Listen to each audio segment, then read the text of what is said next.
바로 이겁니다.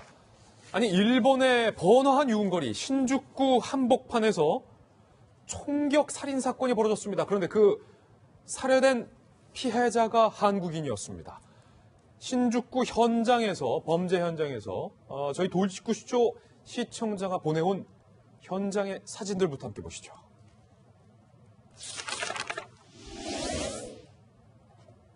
자, 현장에서 지금 많은 사람들이 몰려 있습니다. 일본 현지의 취재진들도 몰려 있고, 지금 일본 경찰, 경시청 소속의 경관들이 출동을 해서 폴리스 라인, 일본말로 출입금지라고 새겨진 폴리스 라인을 치고 철저하게 출입을 통제하고 있습니다. 사진 보면은 많은 분들도 아실 테지만, 일본의 번화한 신주쿠 거리, 관광거리입니다. 많은 관광객들로 가는 그 거리이고, 한 번쯤은 일본 여행하신 분들은 가보셨을 법한 그 신주쿠 한복판 거리에서 총격살인이 벌어진 겁니다. 이 사건의 전말도 저희가 한번 취재했습니다. 일본어로 가라오케라고 써있죠. 노래방, 가라오케 건물에서 총격살인이 발생을 했습니다. 어떤 사건일까요? 도쿄 중심에서 총격사건. 한국인 한 명이 사망을 했습니다. 그제 오후 6시 30분 도쿄의 신주쿠 한 가라오케에서 종업원이 이렇게 얘기해요. 한 가게의 방에서 3발 정도 총성이 났고 사람이 등에 총을 맞았다라고 경찰에 신고합니다. 알고 봤더니 한국 국적의 이모 씨, 65살, 5층 개인 룸에서 왼쪽 가슴 등 3발의 총탄을 맞은 뒤 4층으로 피신하는 중에 쓰러졌습니다. 출동한 경찰은 즉시 한국인 이모 씨를 병원으로 옮겼지만 사망을 했습니다. 알고 봤더니 그런데 숨진 이 씨가 전 야쿠자의 조직원인 것으로 현지에서는 이야기가 나오고 있어요. 그리고 이 씨를 살해한 것으로 추정되는 범인 역시 50, 60대 남성인데 이 역시 폭력단원으로 추정이 되고 오토바이를 타고 현장에서 도주했는데 현재 일본 경시청이 행방을 추적하고 있는 중입니다. 일본 경시청 이렇게 얘기했습니다. 상대를 죽이기 위해 움직이는 전형적인 야쿠자식 히트맨, 총을 쏘는 히트맨이죠. 히트맨의 움직임으로 보인다라고 이야기를 했습니다. 백준영 팀장님. 일본에서 한국인이 죽었는데 야쿠자의 전 조직원이었고 이 사람들을 죽인 사람이 폭력 조직이 고용한 히트맨이다. 네.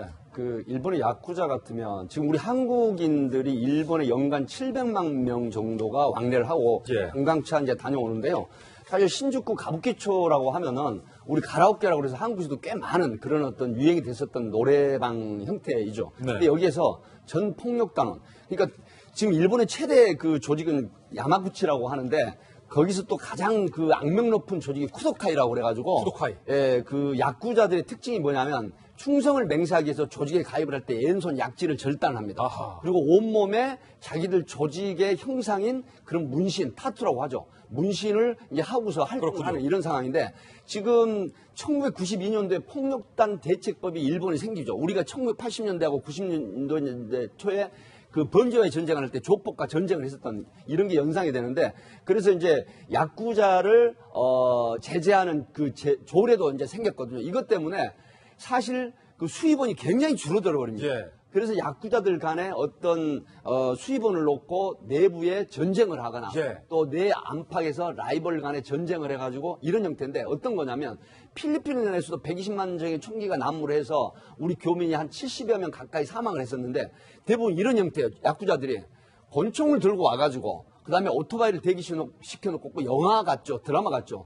그래서 빵빵빵 쏘고서 그다음에 이제 사망을 확인하고 그리고 오토바이를 타고 그대로 도주했는데 이 케이스도 똑같아요. 일본 경시청이 발표한 것처럼 600m 지점에서 헬멧 그다음에 오토바이하고 범행에 사용했던 옷 이 소위 탄흔이 묻은 옷을 모두 벗어버리고 도망을 했다. 전형적인 야쿠자식의 방법이다. 야쿠자의 어떤 히트맨, 그러니까 저격하고 암살하는 방식이었다라는 거죠. 그래서 지금 우리 경찰청에서도 우리 교민, 그러니까 한국 국적인 남성이 전폭 야쿠자 조직원으로 추정은 되지만 이런 부분을 아주 타이트하게 지금 일본 사법 조직하고 사법 체계하고 연결해서 수사를 같이 하는 그런 개념일 수도 있습니다. 그렇군요. 손수 변호사님. 네. 일본도 우리나라처럼 엄연히 총기가 금지된 규제 국가이거든요. 그런데 어떻게 연이어서 야쿠자의 총격 사건이 발생하는지도 참 궁금하고 우리 외교부 차원에서도 우리 교우민이 지금 사망한 물론 전직 야쿠자인지는 확인해 봐야겠지만 사건이기 때문에 좀 발빠르게 좀 대처를 해야 될 것 같아요. 그렇습니다. 일본 사회도 많이 놀란 것 같아요. 왜냐하면 얼마 전에도 이번 달 17일에도 유사한 총격 사건이 있었기 때문인데요. 그렇다 보니까 이번 사건에 대해서 여러 가지 관심이 더 쏟아지는 것 같습니다. 그런데 이게 총기가 이렇게 활용되는 이유는 사실 상당히 간단합니다. 가장 효과적인 살상 무기이기 때문이겠죠. 예. 그리고 또 야쿠자 사이에, 폭력단 사이에 어떤 여러 가지 그 다툼을 해결하기 위한 또는 다툼을 촉발시키기 위한 그런 형태에서 이 총기가 사용되는 것인데 문제는 이게 일본만의 문제겠느냐. 예. 일본에서의 문제로 그치면 좋겠습니다만 뭐 우리나라 입장에서는 그런데 이게 계속해서 우리나라에 총기가 유입될 가능성이 있어요. 과거에도 이제 러시아 선언 통해서 이제 부산에 총기가 들어와서 그게 또 적발되면서 큰 또 파장이 있었는데 혹시 일본 폭력단원들 사이의 갈등이 이렇게 총기의 사용으로 연결되는 게 혹시 우리나라의 그런 폭력단으로까지 또 이제 유입되면 어떡하는가 이런 걱정이 많이 되고요. 또 이런 걱정이 기후에 그치도록 실제로 발생하지 않도록 또 이제 사법당국 경찰이 여러 가지 노력을 할 것으로 기대해 보겠습니다. 예.